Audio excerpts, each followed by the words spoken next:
ഹോട്ടലുകളിൽ അതിഥിത്തൊഴിലാളികൾ ഉൾപ്പെടെ ജോലി ചെയ്യുന്ന ഹോട്ടലുകളിൽ ബംഗ്ലാദേശികൾ കടന്നു കയറിയിട്ടുണ്ടോ എന്ന് അന്വേഷിക്കേണ്ടതായിട്ടുണ്ട്.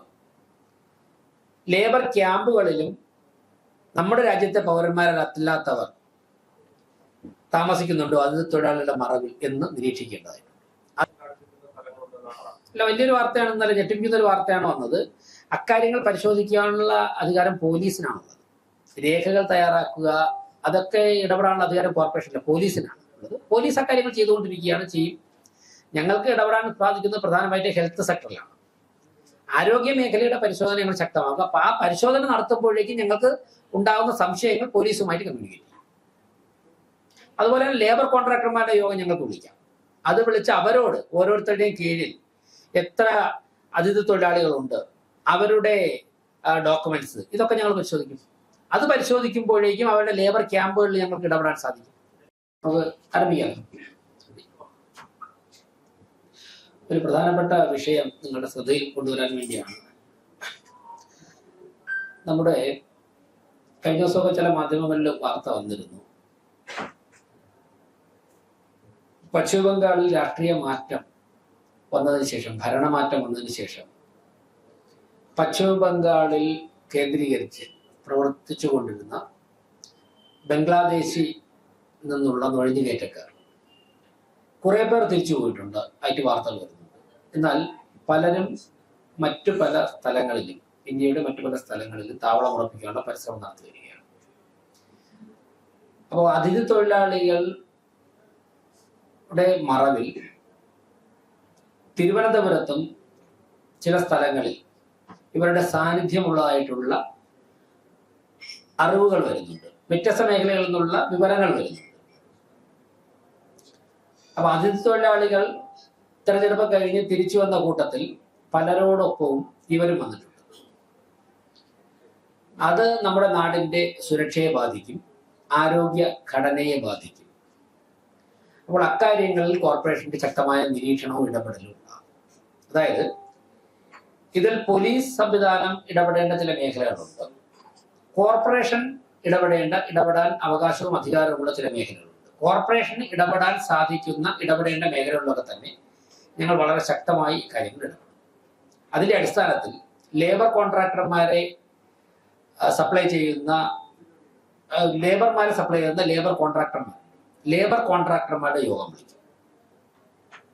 അതിഥി തൊഴിലാളികളെ കരാറുകാർക്കും അതോടൊപ്പം തന്നെ നിർമ്മാണ മേഖലയിലും ഒക്കെ തന്നെ കൊടുക്കുന്ന ലേബർ കോൺട്രാക്ടർമാരുണ്ട്. ആ ലേബർ കോൺട്രാക്ടർമാരുടെ യോഗം കോർപ്പറേഷനിൽ വിളിക്കും. ആ യോഗത്തിൽ ലേബർ കോൺട്രാക്ടർമാർ സൂക്ഷിക്കേണ്ട രേഖകൾ, ആ രേഖകൾ ഞങ്ങൾ പരിശോധിക്കും. ആ യോഗത്തെ തുടർന്ന് അതോടൊപ്പം തന്നെ ലേബർ ക്യാമ്പുകളിൽ പരിശോധന ശക്തമാക്കും. അവിടുത്തെ ആരോഗ്യ വിഭാഗത്തിന്റെ മേൽനോട്ടത്തിൽ പാലിക്കേണ്ട കാര്യങ്ങൾ, അവിടെ പരിശോധിക്കേണ്ട രേഖകൾ, പോലീസ് ക്ലിയറൻസ് സർട്ടിഫിക്കറ്റ് ഉൾപ്പെടെയുള്ള കാര്യങ്ങൾ, കോർപ്പറേഷന് പരിശോധിക്കാൻ അവകാശവും അധികാരവുമുള്ള എല്ലാ കാര്യങ്ങളും ഞങ്ങൾ ശക്തമായ പരിശോധന നടക്കും. ഹോട്ടലുകളിൽ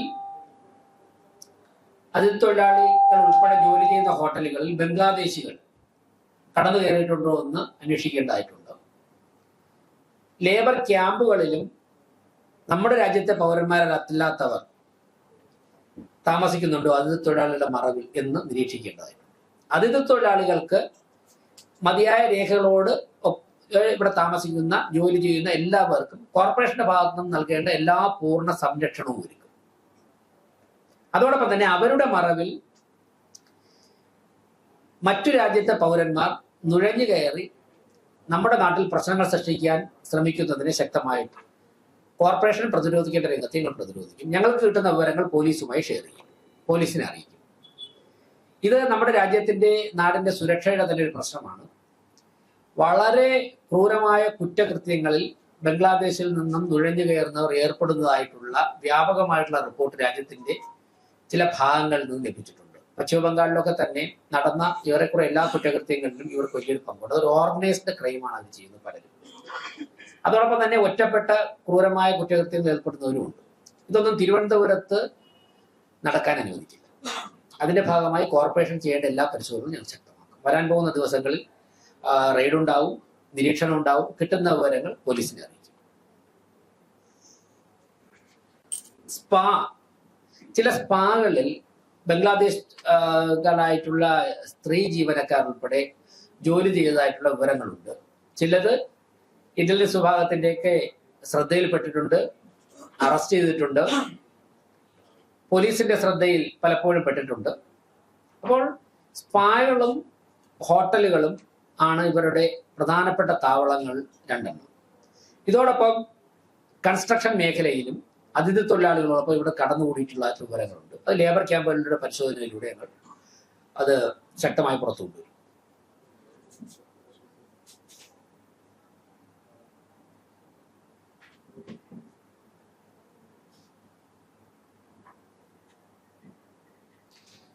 ഈ ഒരു വിവരമാണ് വരാൻ പോകുന്ന ദിവസങ്ങളിൽ ഈ റെയ്ഡും കാര്യങ്ങളും ശക്തമാക്കും എന്നുള്ള വിവരങ്ങളാണ് മാധ്യമങ്ങൾ അറിയിക്കുന്നത്.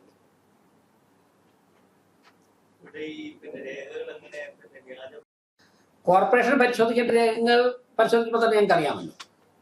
ഞങ്ങൾക്ക് സംശയം വരുന്ന കാര്യങ്ങൾ പോലീസിനെ അറിയിക്കും. പോലീസിനാകുമ്പോൾ സ്വാഭാവികമായിട്ടും പോലീസിന് കൂടുതൽ അധികാരവും അവകാശവും ഉണ്ട്, കോർപ്പറേഷനേക്കാൾ കൂടുതൽ മെഷീനറി ഉണ്ട്. അതുകൊണ്ട് സ്വാഭാവികമായിട്ടും ഞങ്ങളുടെ ശ്രദ്ധയിൽ വരുന്ന സംശയകരമായ കാര്യങ്ങൾ പോലീസിന്റെ ശ്രദ്ധയിൽ പെടുത്തും. ബാക്കി കാര്യങ്ങൾ പോലീസിന്റെ ഭാഗത്തുനിന്നുണ്ടാകും. ലിസ്റ്റ് എടുക്കാൻ പറഞ്ഞു. ഇന്നലെ ഈ വിവരത്തിൽ ഇടപെടാൻ ഞങ്ങൾ തീരുമാനിച്ചതിന് ശേഷം ലിസ്റ്റ് എടുക്കാൻ പറഞ്ഞു. ഇന്ന് രാവിലെ മുതൽ അതിന്റെ ആക്ടിവിറ്റി നടക്കുകയാണ്. എന്തായാലും മുഴുവൻ പേരെയും ഒരുപക്ഷെ ആദ്യം ഐഡന്റിഫൈ ചെയ്യാൻ വേണ്ടി സാധിച്ചെന്ന് വരില്ല.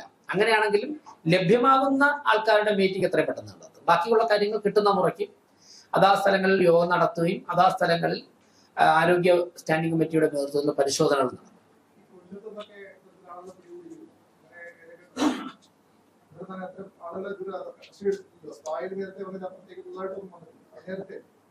അല്ല, ഞാൻ പറഞ്ഞ ലഭിച്ച വിവരങ്ങളുണ്ട്. ഇപ്പൊ കൊല്ലത്തെ ഇൻസിഡന്റ് അങ്ങ് തന്നെ പറഞ്ഞല്ലോ. അപ്പോൾ പരിശോധനകൾ കർശനമാക്കുമ്പോഴേ നമ്മുടെ വിഭാഗത്തൊക്കെ എവിടെയൊക്കെയാണ് ഉള്ളത് എന്നൊക്കെ നമുക്ക് അറിയാൻ സാധിക്കുകയുള്ളൂ. ഇല്ലാതിരിക്കണമെന്നാണ് നമ്മളൊക്കെ ആഗ്രഹിക്കുന്നത്.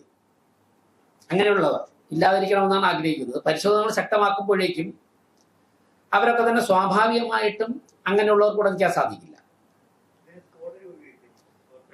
തീർച്ചയായിട്ടും കോർപ്പറേഷന്റെ ഹെൽത്ത് സ്ക്വാഡ് അവർക്ക് പ്രത്യേക നിർദ്ദേശവും, ഞങ്ങൾക്കിപ്പോൾ സ്ക്വാഡുണ്ട്. കോർപ്പറേഷന് 4 സ്ക്വാഡ് എല്ലാ സമയവും യാത്ര ചെയ്തുകൊണ്ടിരിക്കുക, പ്രവർത്തിച്ചുകൊണ്ടിരിക്കുകയാണ്.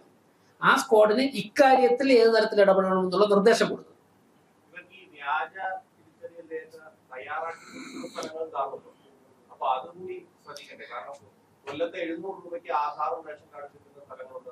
അല്ല, വലിയൊരു വാർത്തയാണ് ഇന്നലെ, ഞെട്ടിപ്പിക്കുന്ന ഒരു വാർത്തയാണ് വന്നത്.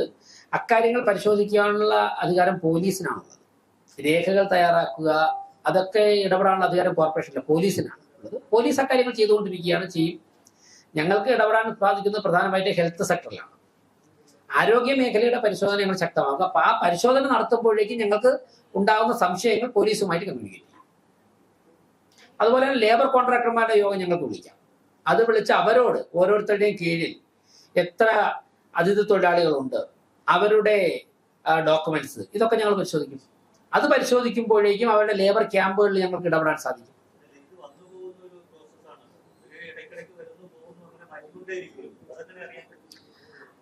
അല്ല, ഇങ്ങനെ മറ്റു രാജ്യത്തെ പൗരന്മാർ വന്നു കഴിഞ്ഞാൽ പിന്നെ പോകാത്ത സാഹചര്യം സൃഷ്ടിക്കുമല്ലോ. രേഖകളില്ലാതെ വന്നു കഴിഞ്ഞാൽ അത് ബാക്കി ഗവൺമെന്റ് നോക്കും. ബാക്കി സംസ്ഥാനം അങ്ങനെ വരികയാണെന്നുണ്ടെങ്കിൽ സംസ്ഥാന സർക്കാരും കേന്ദ്ര സർക്കാരും നോക്കും. അപ്പൊ ഞങ്ങൾക്ക് അവരെ അറസ്റ്റ് ചെയ്യാനോ അങ്ങനെയൊന്നുള്ള അധികാരാവകാശമൊന്നുമില്ല. ഞങ്ങളുടെ ഉത്തരവാദിത്വം കോർപ്പറേഷൻ നിർവഹിക്കും. ഞങ്ങളുടെ ശ്രദ്ധയിൽ വരുന്ന കാര്യങ്ങൾ പോലീസിനെ അറിയിക്കും. ബാക്കി ഗവൺമെന്റും പോലീസും ചെയ്യും.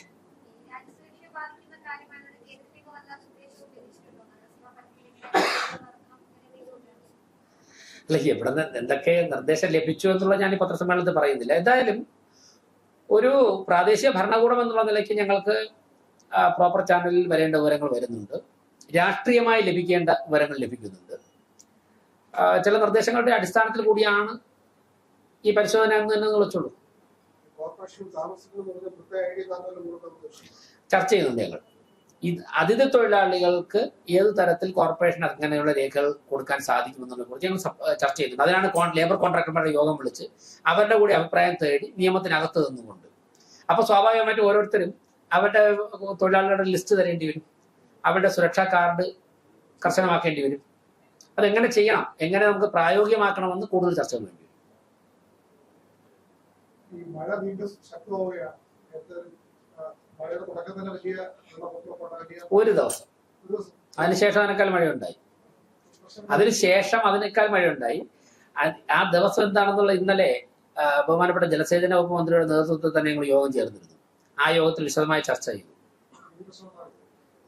അങ്ങനെ അരുണിന് എനിക്ക് പറയാൻ പറ്റും. ഞാൻ പറഞ്ഞത് ഈ നിമിഷം വരെ നടന്ന കാര്യം നമുക്ക് ചർച്ച ചെയ്യാം. ഇനി ഉണ്ടാകാൻ പോകുന്ന മഴയുടെ വലിപ്പം, മുന്നൊരുക്കങ്ങൾ ഇന്നലെ ചേർന്ന് ഞങ്ങൾ തുടക്കത്തിൽ തന്നെ പറഞ്ഞല്ലോ.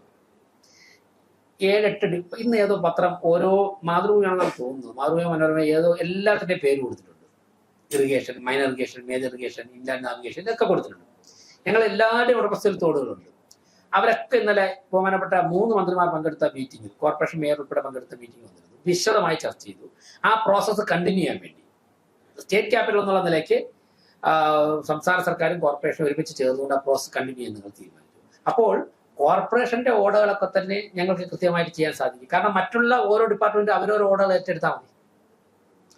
ഇന്നലെ അവിടെ സംസാരിച്ചപ്പോൾ ഞാൻ പറഞ്ഞത്, ഇപ്പൊ മഴക്കാലപൂർവ്വ ശുചീകരണത്തിന്റെ ഭാഗമായിട്ട് 8 ലോഡ് മാലിന്യം ഞങ്ങൾ ആദ്യം മാറ്റി. അത് പ്ലാസ്റ്റിക്കും വേസ്റ്റും ഒക്കെ യാമേഴിഞ്ഞാൻ തോടില തകരപ്പറമ്പിലും പഴവങ്ങാട് ഗണപതി ക്ഷേത്രത്തിനും ഇടയ്ക്കുണ്ടായിരുന്ന സ്ഥലത്തുനിന്നും ജോയി മരണപ്പെട്ട സ്ഥലത്ത് മാറ്റി 8 ടിപ്പറിൽ ഞങ്ങൾ മാറ്റി.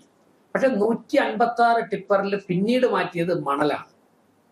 15 വർഷം കൊണ്ട് മാറ്റാതെ ആമേഴിഞ്ഞാൻ തോടിലും പർവ്വതപുത്രാന്റെ പല ഭാഗത്തും അടിഞ്ഞു കൂടിയ മണലാണ് മാറ്റിയത്. ഈ മണൽ കോർപ്പറേഷന്റെ പ്രശ്നം കൊണ്ടുണ്ടായ മാലിന്യമല്ല. ഈ മണൽ അടിഞ്ഞുകൂടി കിടന്നുകൊണ്ട് എന്താണ്, 2-3 മീറ്റർ വെള്ളം ഒഴുകേണ്ട ആ ബെഡിന്റെ ഹൈറ്റ് കൂടി. അപ്പൊ ഈ 1/2 മീറ്ററിൽ മാത്രം വെള്ളം ഒഴുകുന്ന ഒരവസ്ഥ വന്നു. 3 മീറ്റർ ആഴത്തിൽ വെള്ളം ഒഴുകേണ്ടത് 1/2 മീറ്ററിൽ ഒഴുകിയപ്പോഴാണ് ഓവർഫ്ലോ ഉണ്ടായത്. ഞങ്ങൾ മണൽ കൂടുതൽ മാറ്റി. അപ്പോൾ മണൽ മാറ്റേണ്ടത് ആരാണ്, അതിനെക്കുറിച്ചൊരു ചർച്ച നടന്നു. അപ്പോൾ ബഹുമാനപ്പെട്ട മന്ത്രിമാർ ഈ ചർച്ച, ഈ സിറ്റിംഗ്, ഈ ടീം തുടരാമെന്ന് പറഞ്ഞു. അപ്പൊ തുടർന്ന് എല്ലാ ഡിപ്പാർട്ട്മെന്റും അവർ ഇപ്പൊ ഇൻലാൻഡ് നാവിഗേഷൻ നന്നായിട്ട് നടത്തുന്നുണ്ട്. ഇൻലാൻഡ് നാവിഗേഷൻ അവരുടെ കരയിൽ പർവ്വതപുത്തനാറാണല്ലോ, ജീവിച്ചിരുന്നവരെയൊക്കെ തന്നെ കരയിൽ നിന്ന് മാറ്റി അവർക്ക് മതിയായ കോമ്പൻസേഷൻ കൊടുത്തു. ആ പ്രദേശമൊക്കെ തന്നെ അവരുടെ നിരീക്ഷണത്തിലാണ്. ഓരോ ഡിപ്പാർട്ട്മെന്റും അവരുടെ ജോലി ചെയ്യുമ്പോഴേക്കും അത് പൂർത്തിയാകും. അതിനുള്ള നടപടിക്രമങ്ങളെയാണ് ആരംഭിച്ചത്.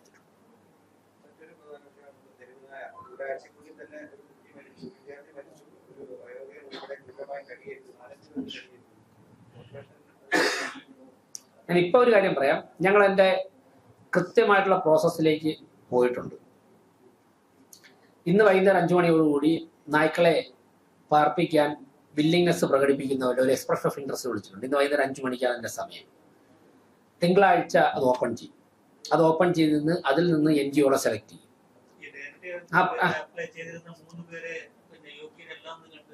അതായത് അവർക്ക് അതിൽ ആ ചർച്ചയിൽ കുറച്ച് സമയം ഞാൻ പങ്കെടുത്തിരുന്നുള്ളൂ. ഞാൻ മനസ്സിലാക്കിയ രേഖകൾ നോക്കിയിട്ടൊന്നുകൂടെ പറയാം. ഞാൻ അന്ന് ചോദിച്ചു, മനസ്സിലാക്കിയത് അവർക്ക് സ്വന്തമായിട്ട് ഷെൽട്ടർ ഇല്ല. അവർക്ക് കോർപ്പറേഷൻ ഫണ്ട് ചെയ്ത് ഷെൽട്ടർ നിർമ്മിക്കണം. അപ്പൊ ആ ഒരു നിയമ തടസ്സം ഞങ്ങൾക്കുണ്ട്. വേറൊരു പ്രോപ്പർട്ടിയിൽ കോർപ്പറേഷന് ഫണ്ട് ചെയ്ത് ഷെൽട്ടർ നിർമ്മിക്കുന്നതിൻ്റെതായ നിയമ തടസ്സമുണ്ട്. അതുകൊണ്ടാണ് അവർക്ക് ഷെൽട്ടർ ഉണ്ടായിരുന്നെങ്കിൽ നമുക്ക് ആ ചർച്ച തുടരാമായിരുന്നു. ഞങ്ങൾ അവരോട്, എനിക്ക് തോന്നുന്ന ഞാൻ ചർച്ചയ്ക്ക് നേതൃത്വം കൊടുത്ത ഉദ്യോഗസ്ഥർ പറഞ്ഞത്, ഷെൽട്ടർ നിങ്ങൾക്കുണ്ടെങ്കിൽ നമുക്ക് മറ്റുള്ള ചർച്ച തുടങ്ങാം. മറ്റൊരു ആളുടെ പ്രോപ്പർട്ടിയിൽ കോർപ്പറേഷന്റെ ഫണ്ട് മുടക്കി ഷെൽട്ടർ ചെയ്യാൻ വേണ്ടി നിയമപരമായിട്ട് ഞങ്ങൾക്ക് തടസ്സം വരും, ഓഡിറ്റ് ഒബ്ജക്ഷൻ വരും.